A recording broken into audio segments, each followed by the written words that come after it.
Hello everyone, I hope that you're all doing well. This is me Sayyid Shujatullah.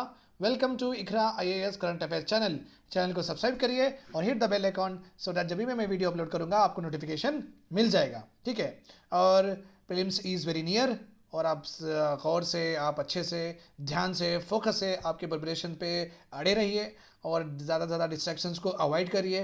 3 महीने भी अगर आप properly stick to the chair अगर रहें तो मैं तो ये मानता हूँ कि आपका डेफिनेटली प्रीलिम्स हो जाएगा, यू कैन गेट थ्रू। तो मेंस के लिए तो वैसे भी तैयारी हो ही जाती है, जब प्रीलिम्स अगर क्रैक करते हैं तो उतना लेवल का तो पढ़ ही लेते हैं। तो मेंस में जब आपको टाइम मिलता है you can just improvise it, shortcut और स्मार्ट नोट्स ले लेके आप ख़त्म भी कर सकते हैं mains, that's not an issue. But सबसे इंपॉर्टेंट क्या है, अभी के टाइम पे देखो गर्मी भी आ गई, हॉट भी सीजन आ गया, तो बाहर जाके कुछ मतलब भी नहीं है। सो दिन में आराम से पढ़ते बैठिए। So that is what you have to do.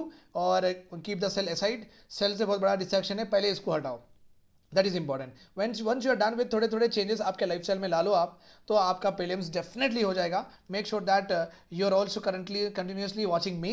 Okay, और वीडियोस आप शेयर भी करिए आपके फ्रेंड्स को, आपके जो भी प्रिपेयर कर रहे हैं आपके ग्रुप्स में। That's all, that all request to all of you. Let us now discuss our editorial.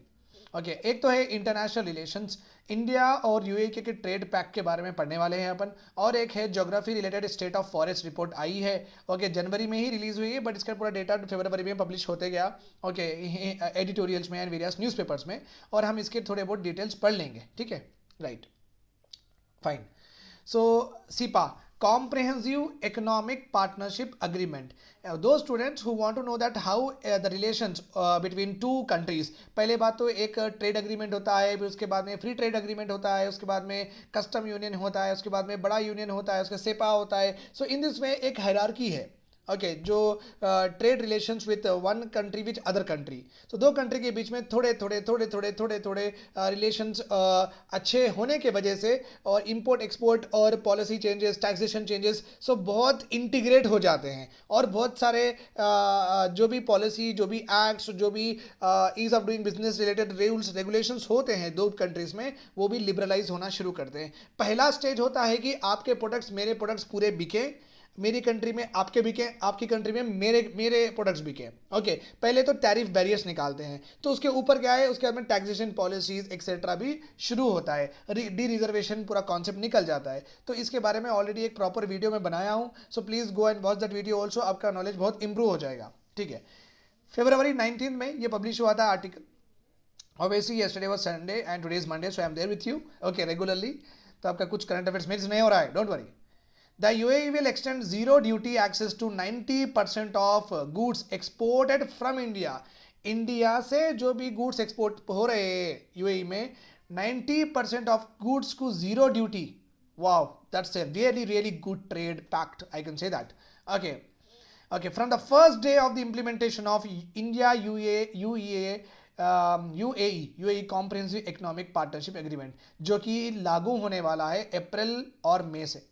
जिस दिन ये लागू होगा उस दिन ये प्रोविजन भी एक्टिवेट हो जाएगा, यूएई बोल दी है। ठीक है, fine. So this will create, जब ये, अगर इंडिया के जो प्रोडक्ट्स अगर यूएई में 90% विदाउट एनी इम्पोर्ट ड्यूटी जा रहे हैं, सो मैक्सिमम यूएई एक वेरी टेक्नोलॉजी भी एडवांस कंट्री है और एक डेवलप्ड कंट्री भी है। तो बट उनके पास जो कंज्यूमर ड्यूरेबल्स होते हैं, फास्ट मूविंग कंज्यूमर गुड्स होते हैं, जो कि खाने पीने के एग्रीकल्चर गुड्स होते हैं, प्रोडक्ट्स होते हैं, वो उनके पास वैसे भी कम रहते हैं, बिकॉज उनका जो टोपोग्राफी है, जो उनका सॉइल है, वो एग्रीकल्चर प्रोडक्ट्स को उतना ज़्यादा से ज़्यादा प्रमोट नहीं करता है। तो जो भी कपड़े भी हैं, कपड़े भी आएंगे तो कॉटन सिल्क से ही आएंगे, फिर कॉटन सिल्क भी फिर एग्रीकल्चर में ग्रो होंगे, राइट और wrong. So are you getting my point. तो यूएई से अपने को एक क्या फ़ायदा होगा, जब भी जो भी हम यूएई को गुड्स एक्सपोर्ट कर रहे हैं, वो गुड्स इंडिया में लेबर इंटेंसिव सेक्टर से आते हैं, इंडिया में medium, micro, small, medium industries से आते हैं। सो जितना यूएई में अगर प्रोडक्ट जाएगा उतना यहाँ पे एम्प्लॉयमेंट भी क्रिएट होगा, राइट। सो जैसे कि यहाँ पे लेबर इंटेंसिव सेक्टर्स प्रमोट होंगे, इस वजह से garments, textile, James and jewelleries, जो कि you know that gulf countries के पास सोना भी है, ऑयल के साथ साथ उनके पास गोल्ड भी है, और ये गोल्ड वो साबित गोल्ड होता है उनके पास, प्रॉपर बिस्किट होता है, ओके, प्रॉपर गोल्ड होता है। वहाँ पे इतने कारीगर नहीं है जैसे कि अपने पास सूरत में है, हैदराबाद में है, इतने कारीगर नहीं है कि उसको ज्वेलरी में कन्वर्ट कर सके। ये जो आर्ट है कि सोने को ज्वेलरी में कन्वर्ट करना, ऑर्नामेंट्स में, बाली में, माले में कन्वर्ट करना, नेकलेस में कन्वर्ट करना, ये इंडिया के पास बहुत बेहतरीन इंटीग्रेटली है। ठीक है, बहुत हमारे पास इसके कारीगर ज़्यादा है। तो जेम्स एंड ज्वेलरी में आप समझ सकते हैं कि कारीगर जब आप ऑर्नामेंट डिजाइन करते हैं, ये तो मशीन तो डिजाइन करने सीखेगी, राइट और रॉन्ग, मशीन को उतना इंटीग्रेट कैसा करेगी आप, रोबोटिक को उतना इंटीग्रेट, उतना प्रॉपर माइन्यूट वे में हर बार तो प्रोग्राम नहीं कर सकेंगे, राइट। तो ये तो एक इंसान ही कर सकता है कारीगरी देना। ठीक है, तो ये जो सोना है, सोना भी वहाँ पे अगर जीरो ड्यूटी में जा रहा है तो वहाँ पे ज्वेलरी का हम बहुत एक्सपोर्ट करेंगे, वहाँ पे ज्वेलरी बहुत लोग खरीदेंगे, तो ऑब्वियसली यहाँ का जो लेबर इंटू सेक्टर है वो प्रमोट भी होगा। सो ज्वेलरी, इंजीनियरिंग आइटम से, प्लास्टिक के प्रोडक्ट से, फार्मास्यूटिकल से, ये पूरे वहाँ पे, ये फार्मास्यूटिकल्स में भी बहुत सारे लोगों के लेबर इंटेंसिव भी है, ये कैपिटल इंटेंसिव भी है। बेसिकली इंडिया को चाहिए लेबर इंटेंसिव, ज़्यादा लोग काम जिसमें करते हैं वो इंडस्ट्रीज इंडिया को चाहिए, ओके, क्योंकि ज़्यादा लोगों को काम मिल सके और पैसा भी बाहर से आ सके, right. So it says that ये पैक की वजह से अगर ये जब इम्प्लीमेंट हो जाता है ये 90%, तो इंडिया में 10 लाख जॉब क्रिएट हो सकते हैं, okay, and India and UAE both try to seek increase our bilateral trade to $100 billion in next 5 years। next 5 साल में, याद रखिए ये important है, $100 बिलियन हम करने वाले हैं, right. India on it's part, अब हम इंडिया, यूएई तो इतना कर रहा है अपने लिए, अब क्या करेंगे, इंडिया वाले क्या दे रहे हैं यूएई को in return. India will eliminate duties on 65% of tariff lines on day 1 of CEPA implementation। हम भी पूरे ड्यूटीज एलिमिनेट कर देंगे, okay, on about 65% of tariff lines, जहां जहां भी हम यूएई के प्रोडक्ट्स को टैक्स करते हैं, ओके, यूएई के जहां से प्रोडक्ट्स आ रहे हैं वहां से टैक्स जहां जहां भी करते हैं 65% ऑफ टैक्सेस पूरे हम निकाल देंगे। And also agree to UAE a tariff rate quota in gold imports that would allow 200 tons of precious metal to be imported every year with 1% concession in import duties. So और tariff Kota भी है इसमें, okay, 200 turns करो तो आपको और 1% concession मिलेगा। सो in this way India भी बहुत सारे फैसिलिटीज उनको भी दे रहा है, ठीक है, fine. The free trade pact will further deepen over the next decade because UAE is set to eliminate import duties on 97% of tariff lines in the next 5 years, while India will bring down tariff to zero on 90% of the items over 10 years। देखो 5 साल में ये करेंगे, हम 10 साल में ये उनको रिटर्न देंगे, okay. So very very important, ये they can ask you in the international relation में क्वेश्चन पूछ सकते हैं, what are the silent features of India UAE comprehensive economic partnership agreement. ऐसे salient futures kind of question UPSC वाले पूछते हैं, आप चेक कर लीजिए, आपको मालूम हो जाएगा। रिसेंटली वो पूछे हैं what are the silent features of, I don't remember, but 2-4 question silent features के ऊपर डायरेक्टली आते हैं। सो मेक श्योर दैट ये डायरेक्टली पूछ सकते हैं कि सेपा के इंडिया यूए के बीच में जो सेपा हुआ उसके साइलेंट फीचर्स बोले, तो आपको ये सब लिखना है, ओके, ठीक है, right. UAE is the India's third largest trading partner after US and China and a major oil import country of our country also. इतना हम यूएई से भी ऑयल इंपोर्ट करते हैं। Bilateral trade was around 60 billion. 2019-20 में कितना था, दोनों के बीच में ट्रेड कितना था, पैसा आना जाना पूरा मिला के $60 बिलियन था, और बिकॉज ऑफ कोविड पैंडेमिक 43 हो गया, कोविड पैंडेमिक 43 होगा, और अक्टूबर तक ऑलरेडी 40 हो गया, तो ऑब्वियसली कोविड के बाद से बढ़ भी रहा है। और अल्टीमेट एम क्या है, नेक्स्ट 5 साल में इन दोनों का, अपन दोनों का, यूएई और इंडिया का ट्रेड कितना होना चाहिए, 100 बिलियन डॉलर। तो अभी कितना मैक्सिमम कहाँ कितना टच करें अपन, 60 बिलियन डॉलर बिफोर पैंडेमिक हमारा ट्रेड होता था, अभी ये जाना चाहिए 100 billion dollar. This is what is all about the various provisions of CEPA agreement of India and UAE. अभी हम पढ़ते हैं state forest report 2021। The report is a biennial publication. This is the 17th such report in inception since 1987। 17वीं रिपोर्ट है ये, 1987 से publish करते हुए आ रहे हैं। अगर एग्जाम में स्टेटमेंट आया कि India state of forest report is the first of its release from the ministry of environment and forest, बहुत रॉन्ग, ये पहली नहीं होती है, 17th वाली है।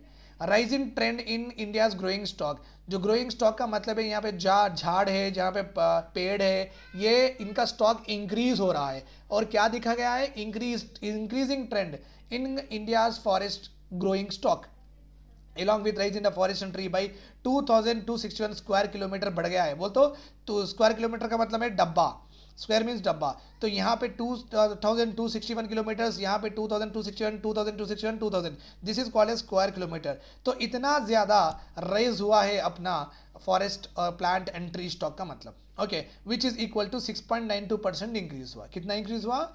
6.92% इंक्रीज हुआ अपना फॉरेस्ट स्टॉक।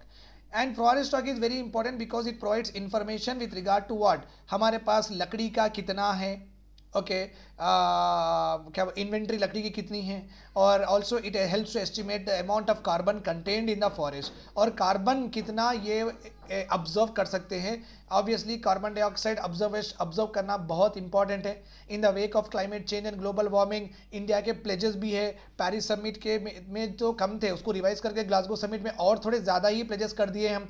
तो बेसिकली ग्लोबल वार्मिंग में अगर ग्लोबल वार्मिंग के टारगेट्स अपने को अचीव करना है तो इंडिया वाले डेफिनेटली फॉरेस्ट तो रिसोर्सेज बढ़ाना है, फॉरेस्ट रिसोर्सेज से बढ़ाना है। तो ये अच्छी बात है कि ये फॉरेस्ट रिसोर्सेज बढ़ रहे हैं, फॉरेस्ट का क्वांटम बढ़ रहा है, तो अपने इंडियन गवर्नमेंट के लिए ये टारगेट्स अचीव करना थोड़ा बहुत ईजी हो गया।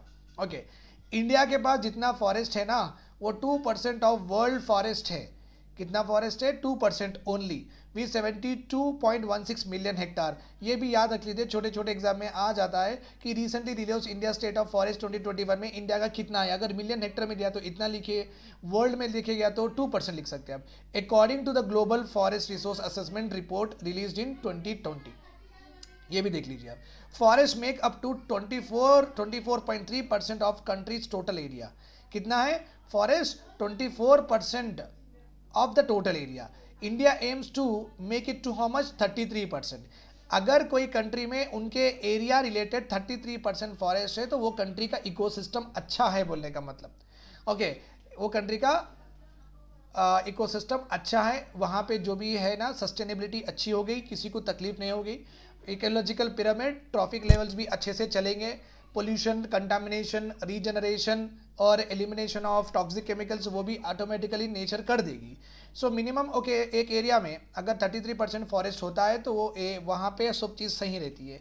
तो that's what we want to achieve also. अभी कितना फॉरेस्ट है अपने पास? 24.3% है, और हम कितना चाहते हैं? 33% चाहते हैं। ये it is also mandated under national forest policy of 1988। There has been increase in the forest loss in India's mountainous state. और एक भी इंपॉर्टेंट स्टेटमेंट है यहाँ पे, माउंटेनियस जो स्टेट है, जम्मू एंड कश्मीर, उत्तराखंड, हिमाचल प्रदेश, ओके, आप सिक्किम समझ सकते हैं, अरुणाचल प्रदेश समझ सकते हैं, ये स्टेट में हिमालयन के जो स्टेट्स हैं, ओके, वहाँ पे फॉरेस्ट लॉस देखा गया है। ओके, क्यों?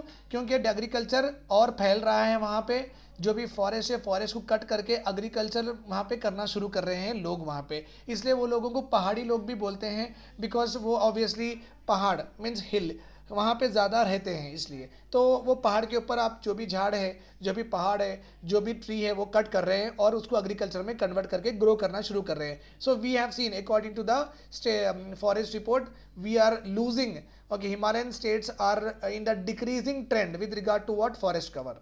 ओके, इंडिया के पास अभी मैंग्रोव्स का कितना है? 4992 स्क्वायर किलोमीटर्स ऑफ मैंग्रोव्स है इंडिया के पास, और ये भी इंक्रीज हुआ 17 किलोमीटर, 17 स्क्वायर किलोमीटर इंक्रीज हुआ। टाइगर रिजर्व पूरे इंडिया में 52 है, बट टाइगर रिजर्व का एरिया थोड़ा बहुत लॉस्ट हो गया है। Okay, India has lost 22.62 square kilometre forest over the last decade. Okay, तो टाइगर रिजर्व में जितने भी पेड़ थे उनका लॉस हुआ है, पूरे मिला के 22.62 स्क्वायर किलोमीटर, 22 किलोमीटर तक, east west north south 22 kilometre तक overall we have lost forest under tiger reserve. Okay, सबसे ज़्यादा गिर नेशनल पार्क में हो गया है, गिर नेशनल पार्क में, बिकॉज ये तो एवरेज है, ज़्यादा कहाँ पे हुआ है? गिर में जो भी टाइगर रिजर्व है वो पूरे पेड़ वहाँ पे चले गए हैं, वहाँ मीन्स वहाँ पे फेल कर दिए गए हैं, ठीक है।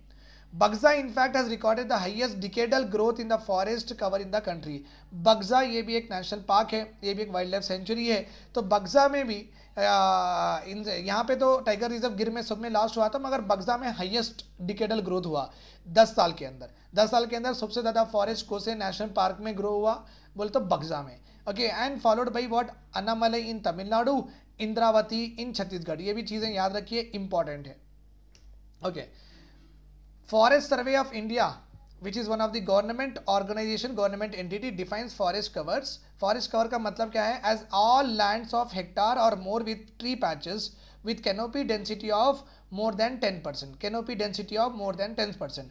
अभी समझिए आप, यहाँ पर ये एरिया है, यहाँ पे ट्री है, यहाँ पे ट्री है, यहाँ पे ट्री है, यहाँ पे नहीं, यहाँ पे ट्री है, यहाँ पे ट्री है, यहाँ पे नहीं है, बट यहाँ पे है. ऊपर से देखे गया तो 10% तक अगर अपने को एरिया नहीं दिखा, इसका मतलब 10% तक ऊपर से अगर हम देखें तो 10% तक अपने को एरिया नहीं दिखा, इसका मतलब है ये ऑब्वियसली ये पेड़ हमारा व्यू ब्लॉक कर रहे हैं, ये व्यू ब्लॉक कर रहे हैं. तो ऐसी जगह को भी हम फॉरेस्ट कवर में काउंट करते हैं. दो यहाँ पे नहीं है, बट ओवरऑल एरिया में जब देखते हैं अगर अपना 10% व्यू ब्लॉक होता है तो हम बोलेंगे उसको फॉरेस्ट कवर में ही कैटेगराइज करेंगे. और पैचेस का मतलब आप समझ गए हैं, यहाँ पे ज़रे है, यहाँ पे ज़रे है, यहाँ पे ज़रे है, लाइक दैट. ओवरऑल अगर अपन देखें इंडिया का forest cover with respect to total geographical area 2011 में 21% था, 2013 में 21.23% हुआ, 2015 में 21.34, 2017 में 21.54, 2019 में 21.67. तो यू कैन सी दैट थोड़ा बहुत ही कम बट हो रहा ही है, इंक्रीज तो हो ही रहा है forest cover in our country. Okay, अभी ये बहुत इंपॉर्टेंट है for the examination. Okay, statement में यूपीएससी प्रीलिम्स में पूछ सकता है द हाईएस्ट पर हेक्टार ग्रो. ओके, एक हेक्टार में हाईएस्ट ग्रोथ ऑफ फॉरेस्ट या ट्रीज कहाँ पे हुआ है? केरला में, followed by Uttarakhand, followed by Goa. Okay, और विथ एरिया रिलेटेड, बिकॉज समझिए कि केरला का जितना एरिया है ना, ओके, हम यहाँ पे एरिया नहीं गिन रहे हैं, केरला का ग्रोथ पर हेक्टार कितना हुआ हम देख रहे हैं. अगर अपन पूरे वैल्यू में मीन्स एरिया विथ फॉरेस्ट, ऐसा भी हो सकता ना, गोवा में सबसे ज़्यादा फॉरेस्ट हो सकता. ओके, सबसे ज़्यादा फॉरेस्ट होता था, बट गोवा तो एक टिप का है, एक पॉइंट है बस. सबसे ज़्यादा फॉरेस्ट कवर हो सकता है क्योंकि यहाँ पे जितना फॉरेस्ट कवर है दूसरे स्टेट्स में उतना नहीं है. But with regard to land area ये आपको 90% बता सकता है. With regard to land area ये आपको 90% बता सकता है. मध्य प्रदेश में एरिया बड़ा है बट गोवा से ज़्यादा हो सकता, गोवा से ज़्यादा इन एरिया वाइज हो सकता, राइट. मीन्स जितना एरिया है और कितना फॉरेस्ट कवर है, area related in proportion to the land area. Arunachal Pradesh ranks highest, then Uttarakhand, then Chhattisgarh, then Madhya Pradesh. UT में देखा गया तो सबसे ज़्यादा ग्रोथ है लद्दाख में, followed by Jammu and Kashmir, Andaman and Nicobar islands. Please remember this data, very static data, GK में डायरेक्टली क्वेश्चन यूपीएससी स्टेटमेंट में आ सकते हैं. मोस्ट ऑफ दिस स्पाइक, ये जो increase in that tree area हो रहा है, most of this spike has been due to an increase in area under tree outside forest. Forest के अलावा, फॉरेस्ट के बाहर जो भी ज़्यादा अपन 2000 स्क्वायर किलोमीटर कितना देखे अपन? Okay, 2261 square kilometre, 2261 square kilometre increase जो देखे अपन, ये increase maximum trees which is outside forest area में. फॉरेस्ट के अंदर ग्रो नहीं हुआ ये. ओके, मैक्सिमम ग्रोथ बाहर हुआ, मतलब है कम्युनिटी में प्लांट लगाए, अपन रोड्स पे प्लांट लगाए, अपन नेशनल हाईवे पे ट्रीज लगाए. So most of the growth whatever we have seen in this survey, okay, वो बाहर के ट्री से हुआ है. Okay, area under tree outside forest has shown an increase of 13.09%, while growing inside forest has risen to only 4.64%. तो आप समझ से गए होंगे. So बाहर ज़्यादा ग्रोथ हुआ 13% और यहाँ पे कम.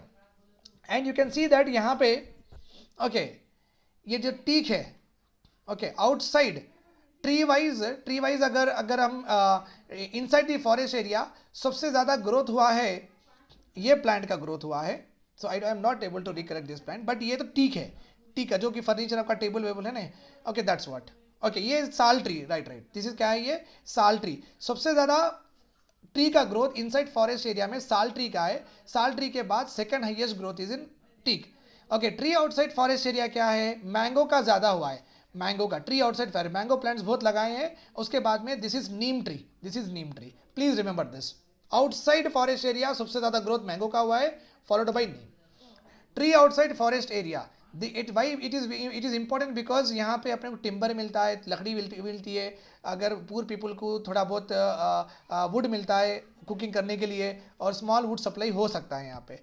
And very very important, it's important renewable sources, क्योंकि जो फॉरेस्ट में तो रिन्यूएबल करने के चांसेस नहीं है, क्योंकि फॉरेस्ट में कोई जाते नहीं। But tree outside forest area, अगर मेरे घर के पास एक प्लांट है तो मैं उसको अच्छा प्रोटेक्ट करूंगा, वो तोड़े बाद फिर उसको मैं और अच्छे से करूंगा। सो जनरली ये टेंडेंसी होती है कि अपने गार्डन में, अपने कम्युनिटी सोसाइटी में हम जो ट्री गिरते हैं हम उसको फिर से प्लांट करते हैं, right. So tree outside forest area is having a tendency to renew, हम रिन्यू करते हैं इसको, that contribute to climate change mitigation because absorbs carbon in from the atmosphere and make the air clean in the cities also।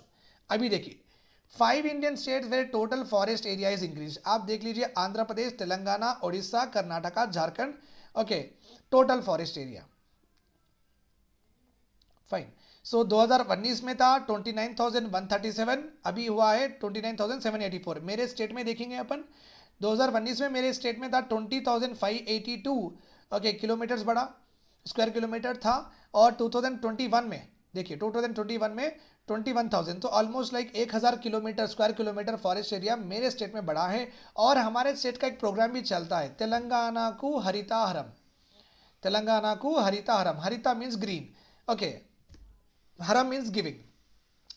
तो remember this point, 5 India state 2019 से लेके according to new report, because biennial आती ना, 2 साल में एक बार आती, 2019 से 2020 गया 2021 में, तो 2 साल में एक बार आती है बाई एनियल, एनुअल बोल तो एक, ओके, बाई एनियल मीन्स 2 साल में एक बार। तो ये 2 साल में आंध्र प्रदेश में सबसे ज़्यादा इंक्रीज हुआ, फॉलोड बाई तेलंगाना, आप वो देख लीजिए। In the same way decrease कहाँ पे हुआ, अरुणाचल प्रदेश में कम हुआ। देखो अरुणाचल प्रदेश में 2019 में 66,688 था, 2021 में 66,431, देखो कम हुआ। तो इस हिसाब से अरुणाचल प्रदेश में Arunachal Pradesh stands first with regard to the state that has decrease forest area, followed by Manipur, Nagaland, okay. सबसे ज़्यादा देखो यहाँ पे 257 है, 249 है, 235 है। So highest decrease in the forest area is in Arunachal Pradesh, ठीक है, राइट।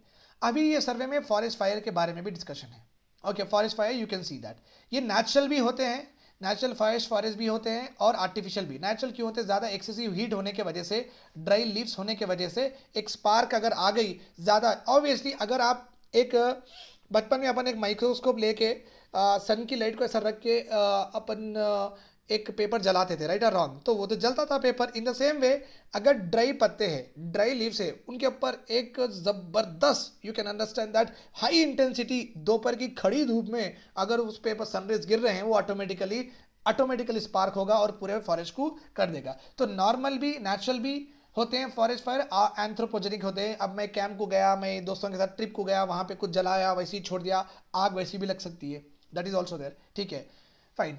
इंडिया रिपोर्टेड, ये तो आपको शॉकिंग कर देगा ये न्यूज़ तो, 3,45,989 forest fires happened just from November to June, एक साल के अंदर, not even 1 year less than, इतने हुए। आपको पता है इतने हुए, आप तो 2-4 ही हुए समझे होंगे, बट देखिए इतने हुए, according to state of forest report released on January 13, 2022।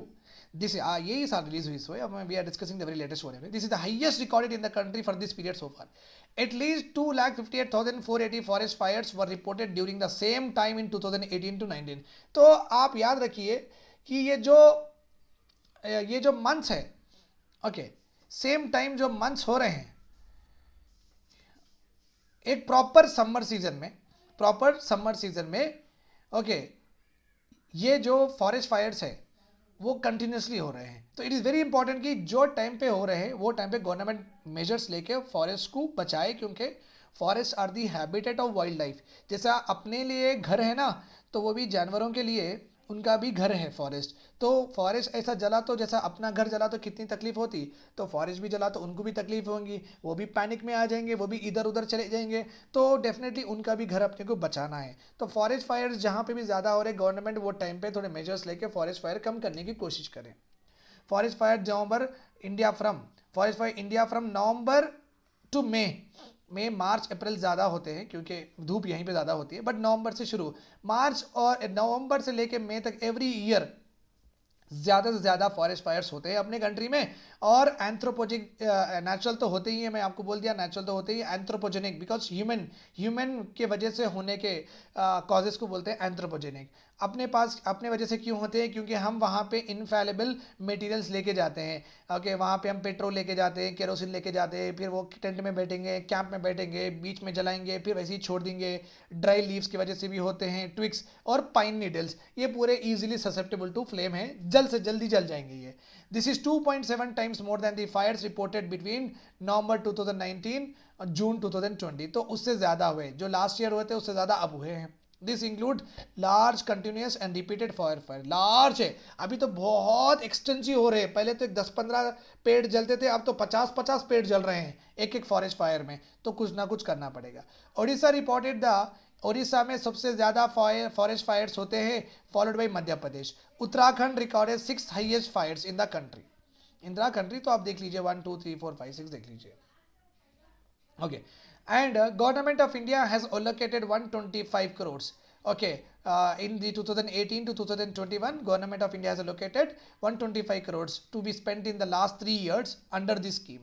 Okay, forest fire prevention management scheme थी, वो स्कीम के अंडर ओके इतना पैसा दिया गया था ये स्टेट्स को कि भाई आप फॉरेस्ट फायर्स नहीं होने दीजिए, वो तरह के मेजर्स लीजिए। So government of India is serious, आप समझ सकते हैं। ये डिजास्टर मैनेजमेंट के लिए बहुत इंपॉर्टेंट कॉन्सेप्ट है। फॉरेस्ट फायर ऑस्ट्रेलिया में भी बहुत ज़्यादा हुए थे, बहुत ज़्यादा हुए थे। वहाँ पे जो क्यूट क्यूट जो पांडा टाइप्स दिखते थे, आई डोंट रिमेंबर दम। ओके, बट जो पांडा टाइप्स के जो क्यूट क्यूट एनिमल्स, वो ह्यूमन बीइंग के जैसे इमोशंस लाके रो रहे थे।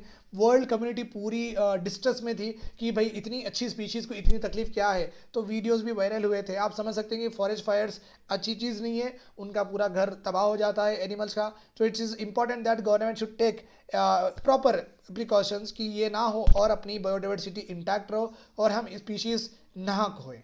Right, this is all about today's lecture. Have a nice day. Do share to all of your friends. Have a all the very best.